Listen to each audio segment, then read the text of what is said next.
push-up dito, squats doon.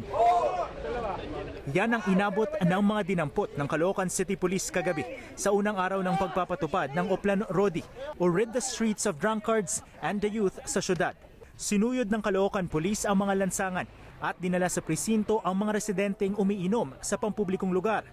Lumalabas sa kalye ng nakahubad at mga minor de edad na nasa labas pa ng bahay ng alas 10 ng gabi.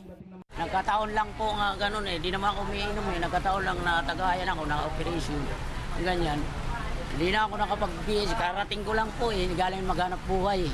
Ang 16 na taong gulang na batang ito sumama sa presinto sa takot na may mangyari sa 12 taong gulang na kapatid. Hindi na bago ang Oplan Rodi. Una itong ipinatupad ni Caloocan Police Chief Senior Superintendent Jemar Modiquillo noong Mayo 2016 bilang hepe ng Las Piñas Police matapos mahalal si Pangulong Duterte. Ang layunin, siguruhing ligtas at tahimik na ang mga lansangan pagpatak ng alas 10 ng gabi. Pagpapaano lang natin na maramdaman ng mga tao dito sa atin sa Caloocan na tayo ay sincero doon sa pinapatupad nating city ordinances.